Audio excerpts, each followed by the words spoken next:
बिस्मिल्लाहिर्रहमानिर्रहीम वस्बिर नफ्सक मअल्लज़ीन यदऊन रब्बहुम बिलगदाति वल अशी युरीदीन वजहहु वला तुति मन अगफलना क़ल्बहु अन ज़िक्रिना वत्तबअ हवाहु वकान अम्रुहु फुरता। बिस्मिल्लाहिर्रहमानिर्रहीम अल्हम्दुलिल्लाहि रब्बिल आलमीन। సమస్త స్తోత్రాలు సకల లోకములకు ప్రభువు, పాలకుడు, పోషకుడు, సర్వ సృష్టికర్త అయిన ఆ అల్లాహ్కి మాత్రమే చెల్లుతాయి. సోదరులారా, ఈ సందర్భంగా నేను మీ ముందు చెప్పబోయే అంశము ఖురాన్ మరియు సహీ హదీసుల వెలుగులో పరిస్థితుల ప్రభావము, వాటి సంస్కరణ. శ్రద్ధగా గ్రహించండి. ప్రతి వ్యక్తి తప్పకుండా గ్రహించి ఆచరించవలసినటువంటి అంశం. ఎందుకంటే మనందరికీ తెలుసు, పరిస్థితులు ప్రభావము కారణంగా ఆనాటి ప్రవక్తల నుంచి ఈనాటి విశ్వాసుల వరకు కూడా అనేక మంది అనేక కష్టాలను, నష్టాలను ఎదుర్కొంటూనే ఉన్నారు. మరికొంతమంది అయితే అజ్ఞానంతో వారి ప్రాణాలను కూడా పోగొట్టుకునేవారు ఉన్నారు. అందుకే ఇన్షాల్లా నేను ఈ అంశాన్ని మీ ముందు చెప్పడానికి ప్రయత్నిస్తున్నాను. మరి దీని యొక్క ఫాయిదా ఏమిటి అంటే, ఈ విషయాల్లో మనలో ఏమైనా లోపాలు ఉంటే మనంగా సంస్కరణ చేసుకునే భాగ్యం మనకి దొరకవచ్చు. అల్హమ్దులిల్లా.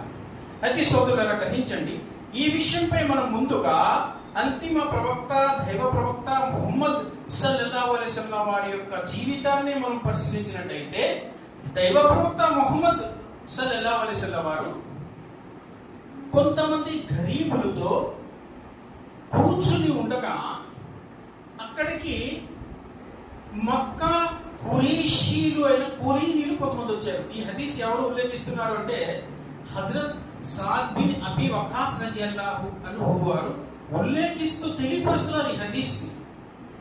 ఆ సందర్భంలో మేము 6 ఉన్నాం. నేను కాకుండా బిలాల్ మరియు ఇబ్నే మసూద్ మరియు హంజలీ తెగకు సంబంధించినటువంటి ఒక సహబీ మరియు మరో 2 సహబీలు ఉన్నాము. దైవ ప్రవక్త మాకు హితోపదేశం చేస్తూ ఉన్నారు, మేము వింటున్నాము. ఆ సందర్భంలో మక్కాకి సంబంధించిన కొంతమంది ఖురైషీ కులీనులు అయిన సర్దారులు అక్కడికి వచ్చి దైవ ప్రవక్తతో చెప్తున్నారు, మీరు వీళ్ళని బయటికి పంపించినట్టయితే మేము మీ ఎదురుగా కూర్చుని మీ బోధనలు వింటాము అని.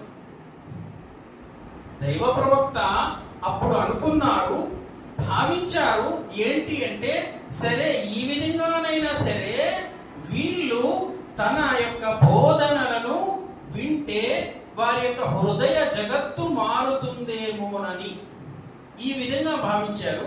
ఆ అల్లాహ్ సుబ్హానహు వ తఆలాకి ఈ భావన నచ్చలేదు. అందుకు గాను అల్లాహ్ సుబ్హానహు వ తఆలా ఈ విషయంపై దైవ ప్రవక్తను హెచ్చరిస్తూ వహీ అవతరణ జరిపించాడు అని ఈయన హదీసును ఉల్లేఖిస్తూ తెలియపరుస్తుంది. చూడండి సోదరులారా, మరి ఈ విషయం ఖురాన్లో ఎక్కడుంది? అల్లాహ్ సుబ్హానహు వ తఆలా ఏ విషయాన్ని పై వహీ అవతరణ జరిపించాడు అంటే, సూరా కహఫ్ 18వ అధ్యాయం ఆయత నంబర్ 28లో. నేను ఈ ఆయతనే ప్రారంభంలో పఠించాను మీ ముందు. వస్బిర్ నఫ్సక మఅల్లజీన యద్ఊన రబ్బహుం, ఓ ప్రవక్త, తమ ప్రభువును ఉదయము సాయంత్రము వేడుకుంటూ ఆయన ప్రసన్నతను చూరగొనే వారి పట్ల నీ మనస్సును సంతృప్తపరచుకో. జాగ్రత్త, నీ యొక్క దృష్టిని వారి నుండి మరల్చుకోకు. నీవు ఈ ప్రాపంచిక వ్యామోహాన్ని పొందాలని కోరుకుంటున్నావేమో, చూడు ఎవరి హృదయాన్ని మేము మా యొక్క ధ్యానం నుండి నిర్లక్ష్యానికి లోను చేశామో ఎవడు తన మనోవాంఛల వెనుక పరుగెడుతున్నాడో, ఎవడు పనితీరి మితిమీరిపోయిందో వాడికి విధేయత చూపకు అని అల్లాహ్ సుబ్హానహు వ తఆలా ఈ ఆయతను అవతరణ జరిపించింది. అల్హమ్దులిల్లాహ్. చూడండి సోదరులు, ఈ ఆయతను స్పష్టంగా మనం పరిశీలిస్తే తెలిసే విషయం ఏంటి? అల్లాహ్ సుబ్హానహు వ తఆలా ప్రవక్తను ఇక్కడ హెచ్చరిస్తూ సంస్కరణ చేసాడు అన్న విషయం తెలుస్తుంది. అల్హమ్దులిల్లాహ్. మరి ఇందులో మనం నేర్చుకునే సంస్కరణ ఏంటి? ఈ విషయాన్ని మనం పరిశీలిస్తే అల్లామా ఇబ్న్ కసీర్ రహిమహుల్లాహ్ వారు ఈ ఆయతని తఫ్సీర్ చేస్తూ ఈ సందర్భంగా చెప్తున్నారు. అల్లాహ్ సుబ్హానహు వ తఆలా దైవ ప్రవక్తతో హితోపదేశం చేసినటువంటి విషయాన్ని ఇక్కడ చెప్తున్నారు. ఏం చెప్తున్నారు? ఓ ప్రవక్త కూర్చో. అల్లాహ్ చెప్తున్నాడు ప్రవక్తతో, ఇజ్లిస్ మల్లదీన యజ్కురునల్లాహ్, నువ్వు ఇలాంటి వారితో కూర్చో, ఇలాంటి వారితో స్నేహం చేయి. వారు ఎలాంటి వారంటే వారు ఎల్లప్పుడూ అల్లాహ్ యొక్క జిక్ర్ చేస్తూ ఉంటారు. వయుహల్లిలూనహు, మరి ఎల్లప్పుడూ అల్లాహ్ యొక్క తస్బీహ్ చేస్తూ ఉంటారు. లా ఇలాహా ఇల్లల్లాహ్ అని పలుకుతూ ఉంటారు. వయుహమ్మిదూనహు, మరియు వారు ఎల్లప్పుడూ అల్లాహ్ యొక్క హమ్దు చేస్తూ ఉంటారు, స్తుతి స్తోత్రాన్ని పొగుడుతూ ఉంటారు. వయుసబ్బిహూనహు వయుకబ్బిరూనహు వయస్అలూనహు వబుక్రతం వఅషియ్యా. ఇక్కడ హదీసులో ఉంది. ఇక్కడ చెప్పడం ఏం జరుగుతుంది అంటే, ఓ ప్రవక్త, అల్లాహ్ యొక్క తస్బీహ్ చేస్తూ ఉంటారు మీరు ఎల్లప్పుడూ. ఇంకా ఆయన యొక్క గొప్పదనాన్ని చెబుతూ ఉంటారు, బయాన్ చేస్తూ ఉంటారు. వారు ఎల్లప్పుడూ అల్లాహ్ని అడుగుతూ ఉంటారు, ఉదయము సాయంత్రం కూడా. వారు అమీర్లైనా, ఫకీర్లైనా, గరీబులైనా, ఎవరైనా కానీ అని ఈ ఆయతని తఫ్సీర్ చేస్తున్నారు అల్లామా ఇబ్న్ కసీర్ రహిమహుల్లాహ్.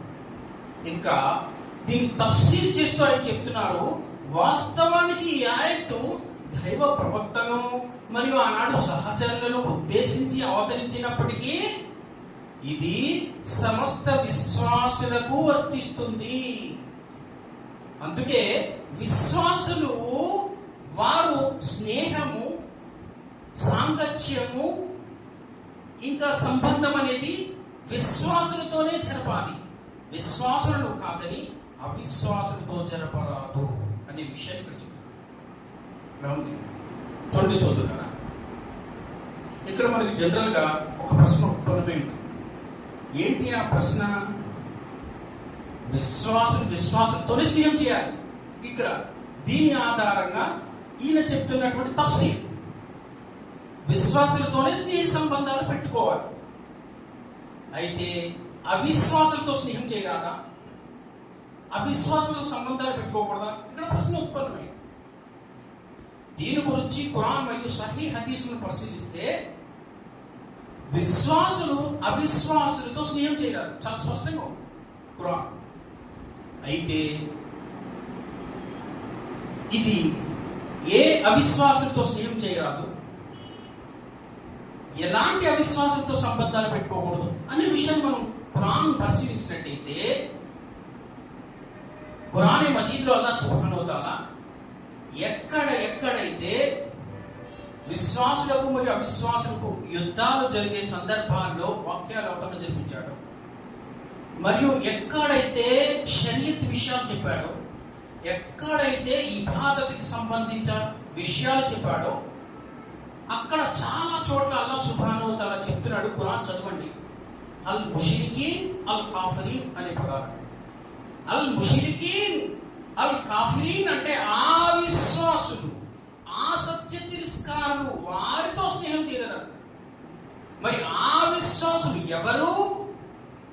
ఆ సత్య తిరస్కారులు ఎవరు అంటే వారు ఇస్లాంను హేళన చేసేవారు, ఇస్లాంని నష్టపరిచేవారు, కించపరిచేవారు. ప్రతి చిన్న విషయానికి విశ్వాసులతో తగాదాకి దిగేవారు, యుద్ధాలు చేసేవారు, దైవ ప్రవక్తని దూషించేవారు, హింసించేవారు. ఆ విశ్వాసం వారితో స్నేహ సంబంధాలు పెట్టుకోరాదు అని ఖురాన్ మరియు సహీ హదీసులు చెప్తున్నాయి. అయితే ఇక్కడ పరిశీలించండి, మనం స్నేహం చేసే వారితో ఎలాంటి గుణం ఉండాలి? విశ్వాసులైనా కానీ అవిశ్వాసులైనా అల్లాహ్ సుబ్హానహు ఖురాన్లో చెప్తాడు. సూరా తౌబా ఆయత్ నంబర్ 119 చూడండి. అల్లాహ్ చెప్తున్నాడు, యా అయ్యుహల్లదీనా ఆమనుత్తఖుల్లాహ్ వకూను మస్సాదికీన్. ఓ విశ్వాసులారా, మీరు అల్లాహ్ పట్ల భయభక్తులు కలిగి ఉండండి మరియు సత్యవంతులు వెంట ఉండండి. చూడండి, ఇక్కడ చాలా స్పష్టంగా చెప్పారు. మరి ఎవరితో ఉండాలంట? సత్యవంతులతో ఉండాలి. దీని యొక్క తఫ్సీర్ మనం పరిశీలిస్తే, మరి సత్యవంతులు ఎవరు అంటే ఇక్కడ చెప్పబడి ఉంది, దైవ భీతి పరులు, ఆ సర్వ సృష్టికర్త పట్ల భయభక్తులు కలిగి ఉన్న వారందరూ సత్యవంతులే చెప్పబడి ఉంది.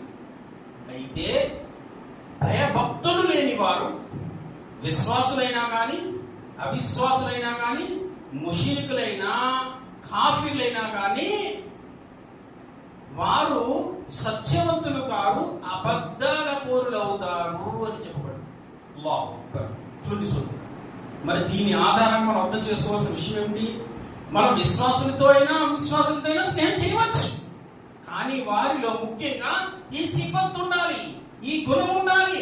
వారు తనను సృష్టించినటువంటి సృష్టికర్తకు భయభక్తులు కలిగే వారై ఉండాలి.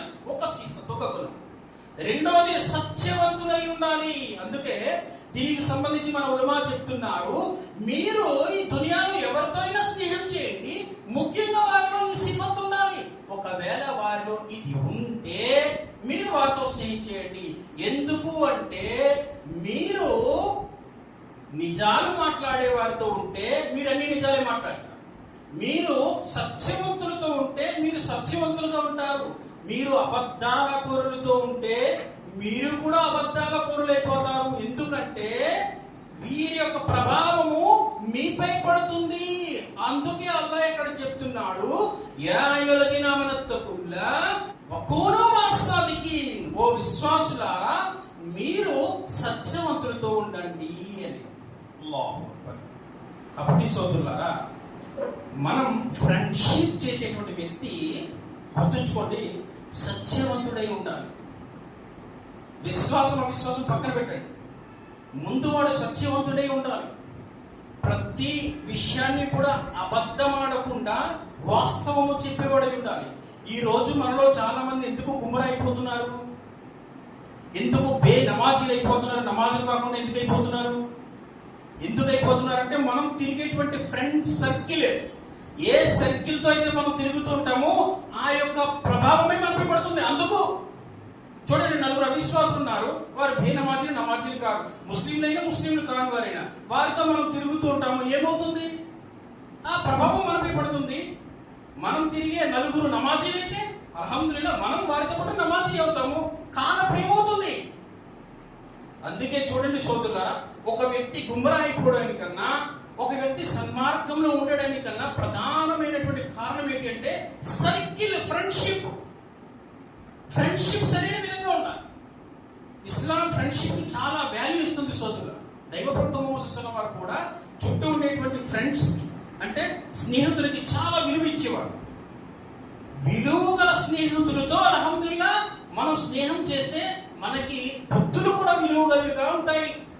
విలువ లేని వారితో, అబద్ధాల కోరులతో మనం స్నేహం చేస్తూ ఉంటే మన యొక్క ప్రభావం అలాగే ఉంటుంది, మన యొక్క నడవడికలు కూడా అలాగే ఉంటాయి. అలాంటి వాడి దగ్గరికి 100 సార్లు వెళ్ళి, ఒరే బాబు నమాజ్కి రారా అంటే ఎందుకు వస్తాడు? వాడు సర్కిల్ చెప్తే కదా వస్తాడు. ఈ విషయాన్ని అర్థం చేసుకొని చూడాలి. స్నేహం విషయంలో ఇస్లాం చూపించే సంస్కరణ అర్థం చేసుకోండి. అయితే గ్రహించండి సోదరులారా, విశ్వాసులతో, దైవ భీతి పరులతో, సత్యవంతులతో స్నేహం చేసే సంస్కారం ఏమిటి అంటే, పరిశీలించండి, మీకే తెలుస్తుంది. వారు నమాజు సమయం అయ్యేటప్పటికీ నమాజు గుర్తు చేస్తారు, నమాజు కోసం ప్రోత్సహిస్తారు, మంచి విషయాల్లో ఒకరికొకరు ముందు ఉంటారు, చేదోడు వాదోడు ఉంటారు, ఒకరికొకరు సహాయ సహకారాలు అందిస్తూ ఉంటారు, దైవ ఆజ్ఞను అమలు చేసేవారు అవుతారు. అల్లాహ్ సుబ్హానహు వ తఆలా ఖురాన్ మజీద్లో చెప్తాడు, సూరా బకరా 2వ అధ్యాయం ఆయత్ నంబర్ 43 చూడండి. ఇక్కడ చెప్పబడింది ఏంటి? నమాజును నెలకొల్పండి, జకాతును ఇవ్వండి, మరియు రుకు చేసే వారితో పాటు నా సన్నిధిలో మీరు కూడా రుకు చేయండి. ఇది దైవాజ్ఞ. అల్హమ్దులిల్లాహ్, విశ్వాసులతో ఉంటే ప్రధానంగా దైవ ఆజ్ఞను అమలు చేసేవారు అవుతారు. చూడండి సోదరులారా, ఇవన్నీ మంచి మంచి స్నేహితులతో చేయడం వల్ల ఉండేటువంటి సంస్కరణ. అయితే దైవ ఆజ్ఞను అమలు చేస్తే పరిస్థితుల ప్రభావం అనేది ఏ పరిస్థితుల ప్రభావమైనా ఏ విధంగా ఉంటుంది? దైవ ఆజ్ఞను అమలు చేయడం వల్ల లాభం ఏంటి అంటే అనేక విషయాలు ఉన్నాయి. అల్హమ్దులిల్లాహ్, నేను క్లుప్తంగా ఒక చిన్న విషయం చెప్తాను, అర్థం చేసుకోవచ్చు. హజరత్ ఇబ్రాహీం అలైహిస్సలాం వారు, ఇక్కడ ఈ విషయం చెప్పవలసిన అవసరం ఉంది. ఇబ్రాహీం అలైహిస్సలాం వారు ఆయన భార్య హాజిరా అలైహిస్సలాం వారిని, కుమారుడు ఇస్మాయిల్ అలైహిస్సలాం వారిని ఎవ్వరూ లేని చోట, అసలు కంటికి ఏ ప్రాణి కూడా కనిపించని చోట, ఎలాంటి ఆశ్రయము లేని చోట, త్రాగడానికి ఒక నీటి చుక్క కూడా లేని చోట, మంచు ఎడారిలో చుట్టూ ఇసుక దిబ్బల మధ్యలో వదిలేసినప్పుడు ఇబ్రాహీం అలైహిస్సలాం వారు అల్లాహ్తో దువా చేశారు. ఏం దువా చేశారు? ఓ మా ప్రభు, వీళ్ళని నేను వదిలి వెళ్తున్నటువంటి ఈ ప్రాంతాన్ని శాంతి నగరంగా చేయి. తర్వాత కొన్నాళ్ళకి ఇబ్రాహీం అలైహిస్సలాం వారు అక్కడ ఎక్కడైతే వదిలిపెట్టారో అక్కడ కాబతుల్లా నిర్మాణం జరిపారు. జరిపించిన తర్వాత మరలా దువా చేశారు. ఏం దువా చేశారు? ఓ మా ప్రభు, నా సంతానంలో కొందరిని కటిక లోయలో, పంటలు పండని ప్రదేశంలో నేను నమాజును నెలకొల్పడానికే వీళ్ళను వదిలి వెళ్తున్నాను.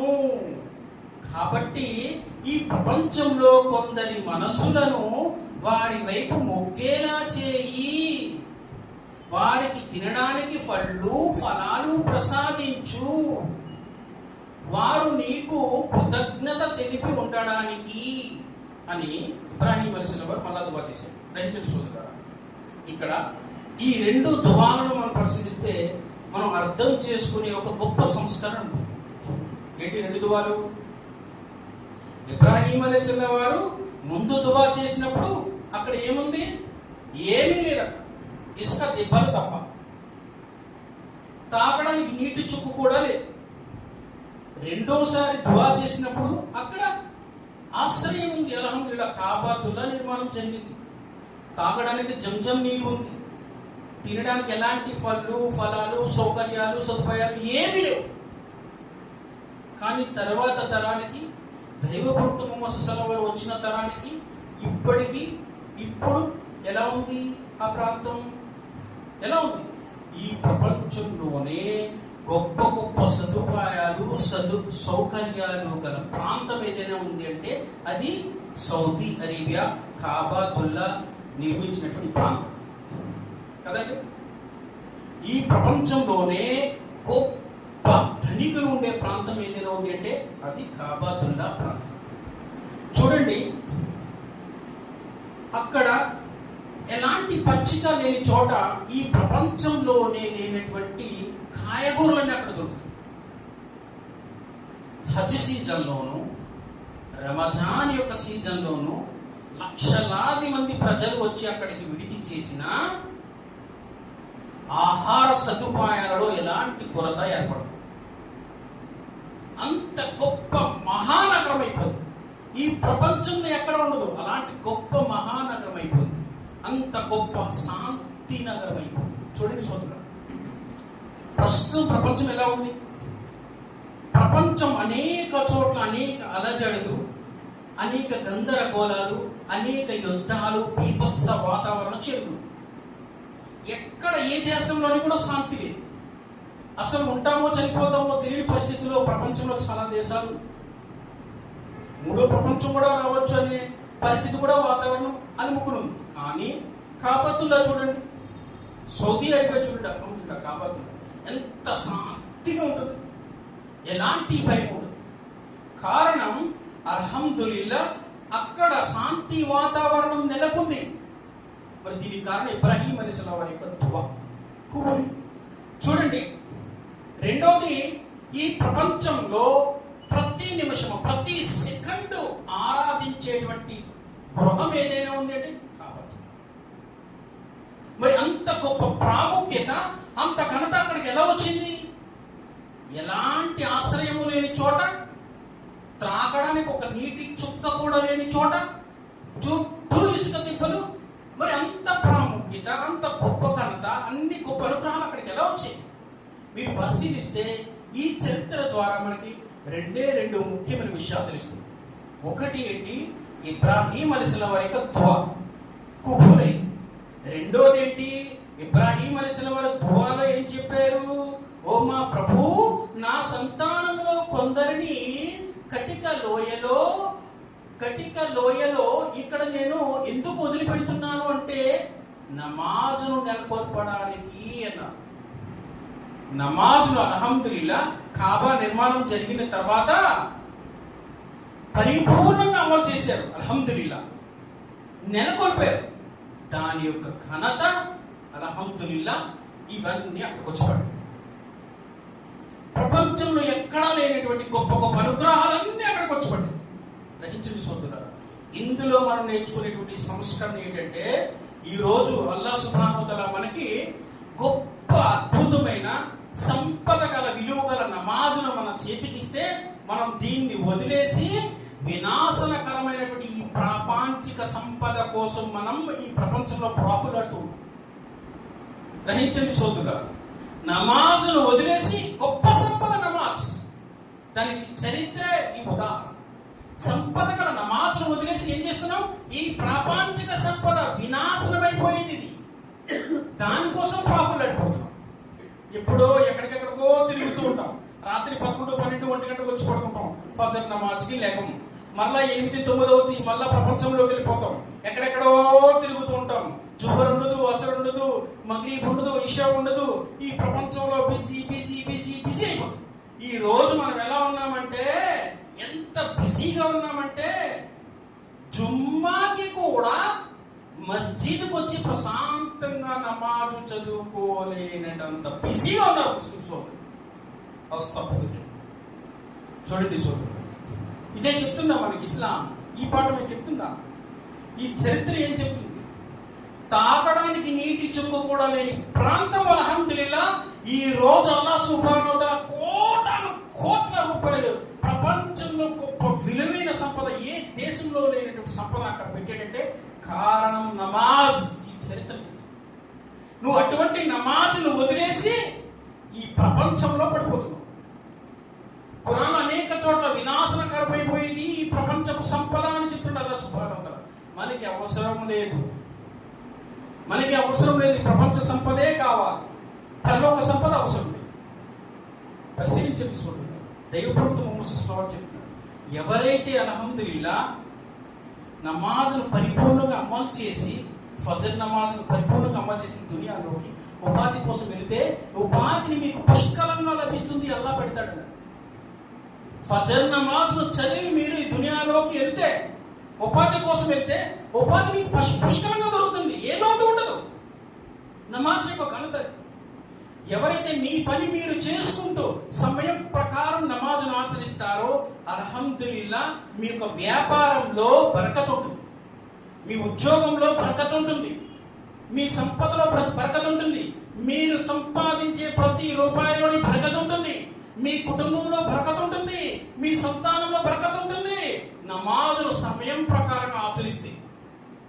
ఈరోజు మనం ప్రపంచంలో ఎంత బిజీగా ఉన్నా కానీ, ఎంత సంపాదిస్తున్నా కానీ అనేక సమస్యలు, అనేక ప్రాబ్లమ్స్, అనేక సమస్యలు ఇరుక్కుని ఉండడం అంటే కారణం ఏంటి? నువ్వు నమాజ్ వదిలిపెట్టడమే కారణం. నువ్వు నమాజ్ను వదిలిపెట్టి ఏదైతే అల్లాహ్ చెప్పినాడో అది వదిలిపెట్టి ఏదైతే నిషేధం అన్నాడో అందులోకి పరిగెట్టడమే కారణం. అందుకే గుమ్రైపోతుంది. మరి ఈ చరిత్ర ద్వారా మనం అర్థం చేసుకోవాల్సిన విషయం ఏమిటి సోదరులారా? అల్హమ్దులిల్లా ఈ ప్రపంచంలో మనం సంపాదించాలి, పనులు చేయాలి, సమయం ప్రకారం నమాజ్ ఆచరించాలి. నమాజ్ ఆచరించినప్పుడు నువ్వు సంపాదించే ప్రతి రూపాయి ఉంటుంది, దానిపై బరకత్ ఉంటుంది. లేదంటే దాంతో పాటు మనం వినాశనం అయ్యే ప్రయోజనం చేరుకోవాలి. కాబట్టి సోదరులారా, ఇక్కడ అర్థం చేసుకోండి, నేను మీ ముందు 2 విషయాలు చెప్పాను. ఒకటి ఏంటి? పరిస్థితుల ప్రభావం, వాటి సంస్కరణ సంబంధించి స్నేహంపై సంస్కరణ చెప్పారు. రెండోది నమాజ్ ద్వారా అల్హమ్దులిల్లా ఈ ప్రపంచంలో మనకి వచ్చేటువంటి ఉపయోగాలు చెప్పారు. చూడండి సోదరులు, 2 చెప్పారు. మూడోది ఏంటి అంటే జ్ఞానం ద్వారా మనిషి సంస్కరణ చేసుకోవాలి. దైవ ప్రవక్త ముహమ్మద్ సల్లల్లాహు అలైహి వసల్లం వారు ఒక హదీస్లో చెప్తున్నారు. ఏంటి హదీస్ అంటే, కుల్లు మౌలూదిన్ యూలదు అలల్ ఫిత్ర. అసలు మనిషి ఇస్లాంలో పుట్టినప్పుడే, మనిషి ఈ భూమి మీదకి వచ్చినప్పుడే ఇస్లాంలో వస్తూ ఉంటాడంట. పుట్టిన ఇస్లాంలో ఉంటుంది. అయితే వారి యొక్క తల్లిదండ్రులు ఆ కాంతాన ఏదైతే ఏ మతాన్నైతే అనుసరిస్తూ ఉంటారో వాడు కూడా ఆ విధంగా అయిపోతాడు, మారిపోతాడు అన్న. ఉదాహరణకి పిల్లవాడి యొక్క తల్లిదండ్రులు యూదులు కనుక అయితే వాడు కూడా యహూదీ అయిపోతాడు. నస్రాని అయితే, ఈసాయి అయితే వారి వెనుక తిరుగుతూ వాడు కూడా ఈసాయి అయిపోతాడు. అదేవిధంగా మజూషియత్ అయితే, అంటే అగ్ని పూజ చేసుకునే వారి కుటుంబంలో పుడితే వాడు కూడా వారిలాగా అయిపోతాడు. ఏ పరిస్థితుల్లో అయితే ప్రభావం ఉంటుందో వాడు ఆ విధంగా మారిపోతాడు అన్నారు. చూడండి, దీనికి సంబంధించి ఒక హదీస్ వస్తుంది. దైవప్రవక్త ముహమ్మద్ సల్లల్లాహు అలైహి వసల్లం చెప్తున్నారు. ఏం చెప్తున్నారు? అల్ ఫక్ర్ వల్ కుయల ఫీ అహ్లిల్ ఖైర్ వల్ ఇబ్న్. మరియు ఎవరైతే గుర్రాలు ఒంటెలు పెంచుతూ ఉంటారు వారిలో ఫఖర్ వస్తుంది. అంటే గర్వము, అహంకారము, అధికార గుణం వస్తుంది అన్న. అదేవిధంగా వసకీనా ఫీ అహ్లిల్ గనం. ఎవరైతే మేకలు మేపుకుంటూ ఉంటారో వారిలో మృదుత్వము, నెమ్మదనాన్ని మీరు చూస్తారు అన్నారు. వాటి యొక్క ప్రభావం మీరు ఏ పని అయితే చేస్తారో ఆ పని యొక్క ప్రభావం వీరిపై పడుతుంది అన్నారు దైవప్రవక్త ముహమ్మద్ సల్లల్లాహు అలైహి వసల్లం చెప్పినటువంటి హదీస్. మరి దీని ఆధారంగా ఇబ్నే తైమియా రహిమహుల్లాహ్ వారు చెప్తున్నారు, ఒకవేళ మీరు పశువుల మధ్య, జంతువుల మధ్య తిరుగుతూ పెరిగితే వాటి యొక్క ప్రభావం కూడా మీపై పడుతుంది.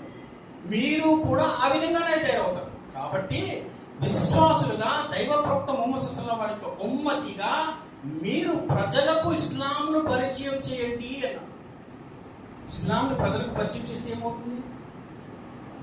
వారికి మంచి చెడు తెలుస్తుంది, జ్ఞానము అజ్ఞానము తెలుస్తుంది. అజ్ఞానం అనే పరిస్థితుల ప్రభావం నుంచి జ్ఞానం అనే పరిస్థితుల్లోకి మనిషి వస్తాడు. అయితే ప్రజలకు ఇస్లాంను పరిచయం చేయాలంటే ఏం కావాలి? జ్ఞానం కావాలి సోదరులారా. అందుకే అల్లాహ్ సుబ్హానహు ఖురాన్లో అసలు జ్ఞానం, అసలు మనిషి ఎలా సంపాదిస్తాడు అనే విషయంపై సూరా అల్-అలక్ 5 వాక్యాలు చెప్పాడు. ఇక్రా బిస్మి రబ్బికల్ లజీ ఖలక్ ఖలకల్ ఇన్సాన మిన్ అలక్ ఇక్రా వరబ్బుకల్ అక్రమ్ అల్లజీ అల్లమ బిల్ కలం అల్లమల్ ఇన్సాన మా లం యలం. చదువు, నిన్ను సృష్టించిన నీ ప్రభువు పేరుతో, మనిషిని ఆయన నెత్తుటి ముద్దుతో సృష్టించాడు. నువ్వు చదువుకుంటే ఆయన పరమ దయాశీలి. ఇంకా ఆయన కలం ద్వారా జ్ఞానబోధ చేశాడు. మనిషి అతను ఎరుగున దానిని నేర్పాడు. మీరు ఈ 5 విషయాలు పరిశీలిస్తే అల్లాహ్ చెప్పే విషయం ఏంటంటే, చదువు అల్హమ్దులిల్లాహ్ మనిషికి జ్ఞానం వస్తుంది. చదివిన తర్వాత పెన్ను ద్వారా రాసుకుంటే జ్ఞాన బోధ అవుతుంది, మనిషికి తెలియని విషయం దొరుకుతుంది. కానీ ఈరోజు జ్ఞానం హాసిల్ చేయడానికి మన వాళ్ళు ఏం చేస్తుంటారంటే, ఏ విషయం గురించి అయితే తెలియాలో ఆ విషయంపై గూగుల్ సెర్చ్ చేస్తారు. ఏ విషయం గురించి అయితే తెలియదో ఆ విషయంపై మన ఉలమా ఏం చెప్తున్నారో లేదా జ్ఞానవంతులు ఏం చెప్తున్నారో యూట్యూబ్ సెర్చ్ చేస్తారు. ఈ విధంగా జ్ఞానాన్ని తెలుసుకోవడానికి పనిచేస్తారు. అయితే చూడండి, ఈ విధంగా జ్ఞానం తెలుసుకోవచ్చు. కానీ వినడం ద్వారా ఏమవుతుందంటే, ఏ చెవితో అయితే మనం వింటున్నామో ఆ చెవితోనే వదిలేస్తాం. ఎందుకంటే ఖురాన్లో వినడం ద్వారా జ్ఞానం వస్తుంది అని చెప్పలేదు, చదవడం ద్వారా. ఒకవేళ వినిన దాన్ని రాసుకోవడం ద్వారా జ్ఞానం వస్తుంది. అల్హమ్దులిల్లాహ్ జ్ఞానం వచ్చే విషయాలు సోదరులారా. ఈ విధంగా అల్హమ్దులిల్లాహ్ జ్ఞానాన్ని హాసిల్ చేసి ప్రజలకు ఇస్లాంని పరిచయం చేయాలి. పరిచయం చేయడంతో అల్హమ్దులిల్లాహ్ మంచి చెడు తెలుస్తుంది, అక్కడ సంస్కరణ జరుగుతుంది. జ్ఞానం యొక్క విలువ సోదరులారా, జ్ఞానం ఎలాంటిదంటే, నేను ఒక్కొక్క విషయం చెప్తాను చూడండి. జ్ఞానం అనేది ఎలాంటిదంటే, దైవప్రవక్త ముహమ్మద్ సల్లల్లాహు అలైహి వసల్లం చెప్తారు. అబూ సయీద్ ఖుద్రీ రజియల్లాహు అన్హు ఉల్లేఖించిన హదీస్.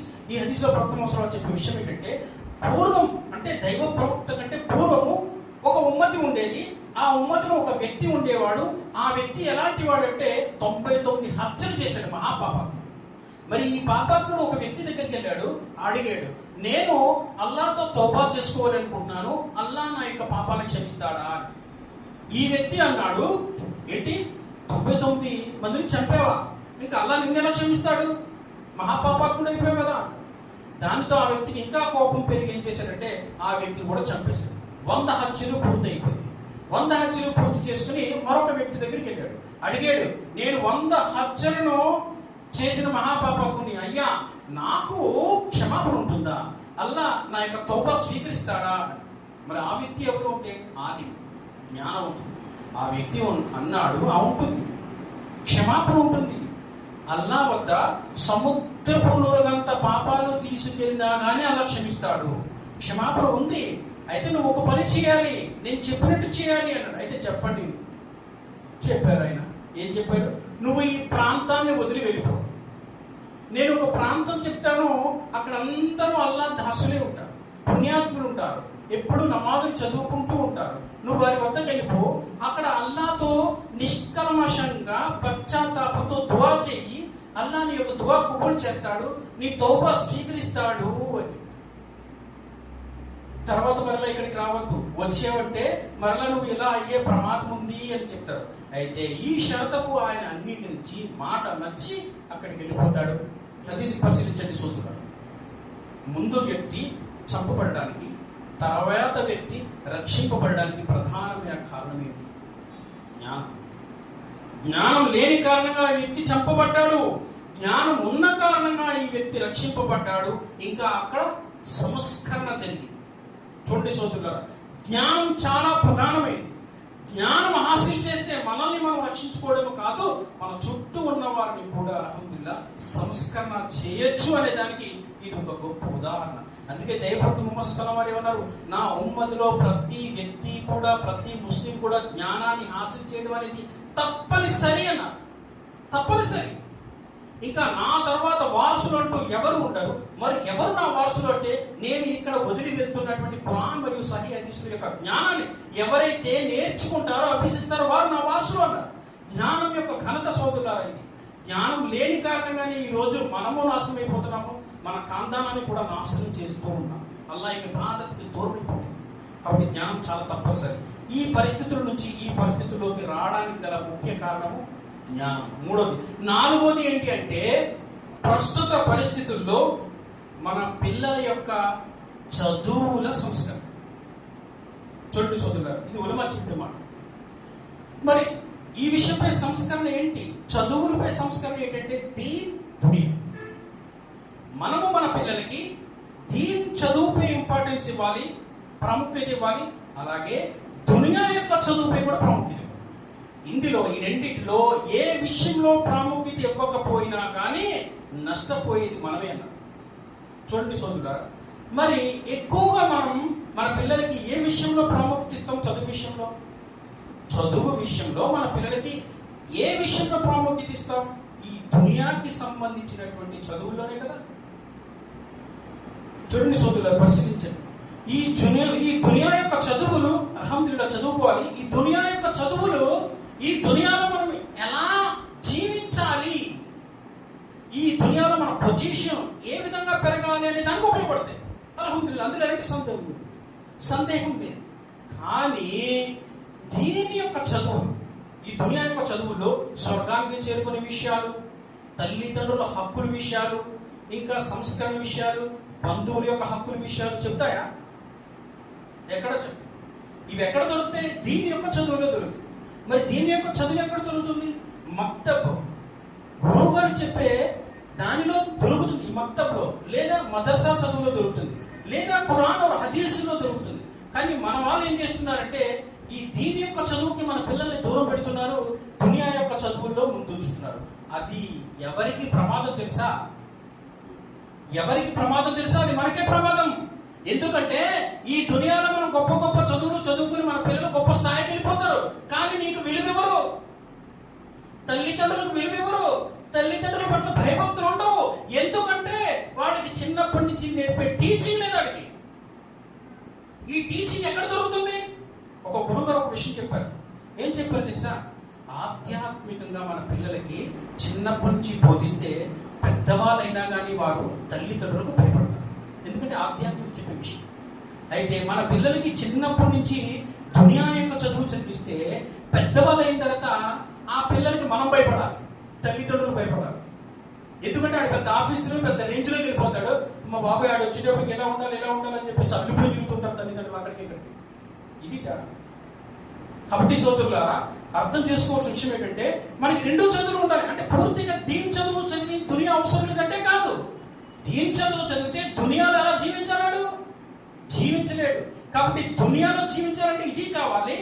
ఇంకా ఆఖిరత్కి వెళ్ళాలి అంటే, ఇహపరలోకంలో సాఫల్యం పొందాలంటే దీని కావాలి. రెండూ కావాలి. దానికి తల్లిదండ్రులే బాధ్యతలు వహించాలి సోదరులారా. అయితే మనం జనరల్గా చాలా మంది చెప్తుంటారు ఏంటంటే, ఎక్కడుందండి ఈరోజు ఇంగ్లీష్ మీడియం చదువులు? ఉదయం వెళ్తాడు, రాత్రి 8, 9, 7 గంట వస్తాడు. వచ్చిన తర్వాత ట్యూషన్ అంటారు, రకరకాల లెక్కలు అంటారు. ఇవన్నీ చూసుకుంటేప్పటికి ఎంత అయిపోతే ఆడికి కళ్ళు మసకలు ముందే పడుకుంటాడు. ఇంకెక్కడ నేర్చుకుంటాడండి దీని చదువు అంటారు. చూడండి సోదరులారా, ఇలాంటి వారి కోసం కూడా దీని చదువు ఉంది. అందుకే మన పిల్లలకి ఆన్లైన్ క్లాసులు పెడుతున్నారు. పెద్ద పెద్ద ఉలమాలు ఆన్లైన్ క్లాసులో చెప్తూ ఉంటారు. ఒక అరగంట సమయం తీయండి. అల్హమ్దులిల్లా, ఒక అరగంట నేర్పించండి. దగ్గరగా ఉంటే గురువు గారి దగ్గరకు వచ్చి మొత్తం నేర్పించండి. గురువు గారి దగ్గర తీసుకురండి, మీ బాధ్యత. నువ్వు ఎప్పుడైతే మన పిల్లలకు దీన్ని దూరం చేసి దునియా బాగుంది కదా అని అల్హమ్దులిల్లా వారితో పాటు నువ్వు వెళ్ళావా, తండ్రిగా నువ్వు ఫెయిల్యూర్ అయిపోయావు, సక్సెస్ కావు. నువ్వు సక్సెస్ కావాలి అంటే రెండిటిలోనే కూడా అల్హమ్దులిల్లా పిల్లలకు తఫ్వీద్ ఇచ్చే బాధ్యత తల్లిదండ్రులు వహించాలి. తల్లిదండ్రుల యొక్క బాధ్యత అయి ఉండాలి. ఇస్లాం చెప్పే మాట ఇది. కాబట్టి సోదరులారా, ఈ విషయాలు అర్థం చేసుకోవాలి. కాబట్టి నేను అల్లాహ్తో దువా చేస్తున్నాను, అల్లాహ్ ఏ విషయాలైతే ఇక్కడ చెప్పడం జరిగిందో దీనిపై జ్ఞానాన్ని హాసిల్ చేసి అమలు చేసే భాగ్యం ప్రసాదించును. ఆమీన్. మరియు అల్లాహ్ సుబ్హానహు వ తఆలా ఎవరినైతే ఆఖిరతులో అనుగ్రహిస్తాడో ఆ అనుగ్రహ మూర్తి యొక్క జాబితాలో మమ్మల్ని అందరినీ కూడా ఉంచుము. ఆమీన్. ఆ జన్నత్లో ఆ నరకాగ్ని నుండి మమ్మల్ని రక్షించి జన్నత్ యొక్క సౌభాగ్యం ప్రసాదించు. ఆమీన్ సుమ ఆమీన్. వాఖిర్ దఅవానా అల్హమ్దులిల్లాహి రబ్బిల్ ఆలమీన్. రబ్బనా తఖబ్బల్ మిన్నా ఇన్నక అంతస్ సమీఉల్